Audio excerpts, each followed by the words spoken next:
Bonjour à tous et bienvenue pour cette petite capsule vidéo sur le concours Algorea. Dans cette troisième vidéo, nous allons voir l'utilisation de la boucle pour, qui se dit en anglais la boucle for. Pour cela, je vous propose une petite activité du concours Algorea qui consiste à programmer le robot pour qu'il ramasse chacune des 3 billes et les dépose à chaque fois dans le trou qui est juste derrière. Pour cela, la petite contrainte, le robot ne peut transporter qu'une bille à la fois, mais bref, peu importe. Si nous regardons le petit schéma qui est juste en dessous, nous comprenons bien qu'il va falloir ramasser la première bille, la déposer juste derrière dans le trou et faire ce déplacement 3 fois. La boucle pour, c'est exactement cette boucle qui vous permet de faire une répétition exactement du même mouvement.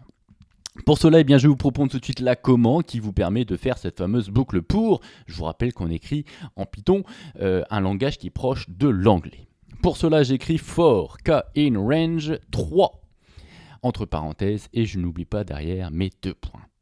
Alors, concernant cette ligne de commande, je ne vais pas trop rentrer dans les détails, mais sachez que la lettre K qui est ici, vous pouvez la remplacer en gros par n'importe quelle lettre, mettre un A, un B, un C, et on verra par la suite que quand on va faire plusieurs boucles imbriquées, il faudra potentiellement changer la lettre. Mais comprenez bien que cette boucle, cette ligne de commande, elle vous dit que ce qui va suivre juste derrière, va être exécuté 3 fois. On est parti, à la fin de ma ligne, j'appuie sur Entrée pour aller à la ligne et remarquez bien que il y a ce qu'on appelle une indentation qui vient de se faire, c'est-à-dire que une fois que j'appuie sur Entrée, la ligne qui clignote, elle se situe ici après un petit décalage vers la droite et ce décalage vers la droite qu'on appelle l'indentation est très important quand vous programmez en Python. Concernant l'indentation, je vous explique un petit peu comment ça fonctionne. Si vous voulez aller vers la droite, décaler votre indentation vers la droite, il faut vous appuyer sur la touche tabulation de votre clavier. Pour ceux qui ne le savent pas, la touche tabulation ressemble à ça. C'est une touche qui est normalement sur la gauche de votre clavier, normalement 4e ligne en partant du bas, et vous allez souvent soit avoir écrit dessus tab pour tabulation, soit éventuellement une flèche ici vers la droite avec une barre verticale. Voilà ce que ça donne, tout simplement sur mon clavier, je vais appuyer sur tabulation, la touche tab, et voilà ce que ça va me donner. Ça va décaler à chaque fois mon indentation vers la droite. Attention, ceux qui s'amusent à faire des espaces, ça ne fonctionne pas, là je suis en train d'appuyer sur la barre d'espace, ce n'est pas la même chose. Pour décaler vers la droite votre indentation, c'est avec la touche tab.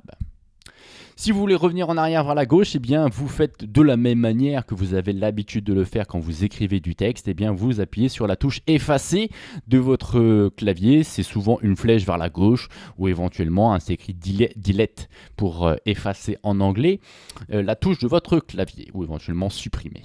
Voilà, j'appuie sur effacer et là, regardez, je suis en train de revenir en arrière, c'est-à-dire vers la gauche au niveau de mon indentation. Bref.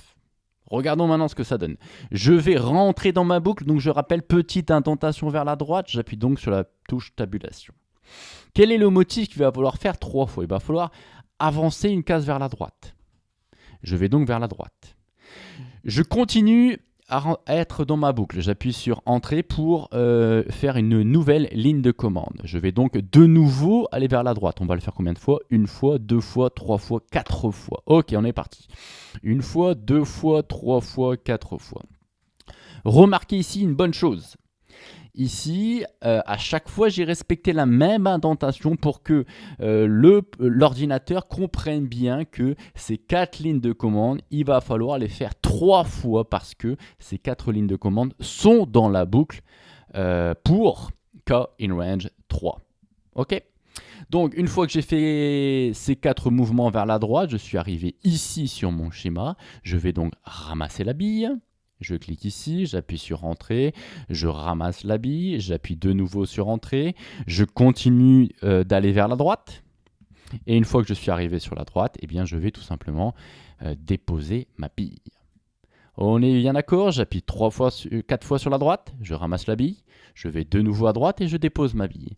Et ce mouvement, il sera fait 3 fois. Vous allez voir ce qui va se passer au niveau ici du schéma. C'est parti, appuyons sur Play. Première exécution de la boucle. Deuxième exécution de la boucle.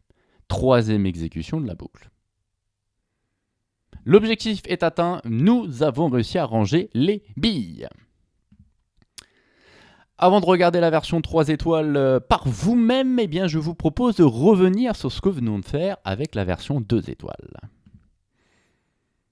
Remarquons ici dans le code Python que nous avons écrit, eh bien, en réalité, dans notre fameuse boucle ici for k in range 3, eh bien, nous avons exécuté 3 fois le fait d'aller vers la droite. Eh bien, au lieu d'écrire 4 fois le fait d'aller vers la droite, eh bien, je vous propose, au lieu d'écrire ceci, eh bien, de le faire au travers d'une boucle pour, puisqu'en réalité, une boucle pour, c'est bien une boucle qui permet de répéter à chaque fois le même mouvement. Donc ici, qu'est-ce qu'on va faire? Nous allons écrire for, cette fois-ci je vais changer la lettre, au lieu de mettre K, je vais par exemple mettre I, for I in range, je dois le faire 4 fois, donc entre parenthèses K, j'appuie sur 2 points, je tape 2 points et j'appuie sur Entrée. Remarquez ici, l'indentation c'est de nouveau décalé ici vers la droite pour bien comprendre que ce que je vais écrire ici fait partie de la boucle I. Ok. Et qu'est-ce qu'il va aller le faire 4 fois? Il va aller décaler vers la droite 4 fois. Donc droite.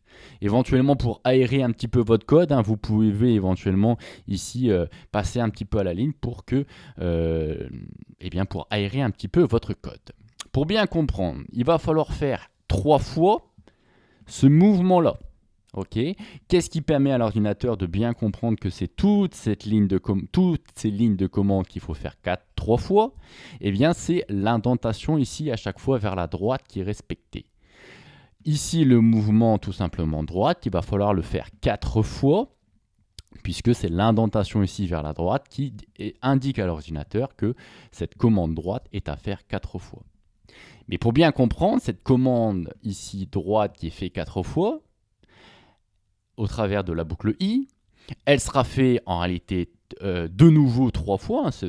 Toute cette boucle sera faite également 3 fois au travers de la boucle K. Donc en réalité, au total, elle sera faite 12 fois, 3 fois 4. Ok, on regarde ce que ça donne pour voir si ça fonctionne également. C'est parti. Je fais 4 fois ma boucle I. Je passe maintenant à la deuxième instance de la boucle K. Troisième exécution de la boucle K.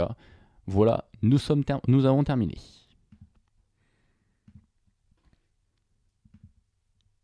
Pour revenir un petit peu sur la version 2 étoiles, pour bien que vous compreniez, le fait d'avoir une boucle pour à l'intérieur d'une boucle pour, on appelle ça les boucles imbriquées.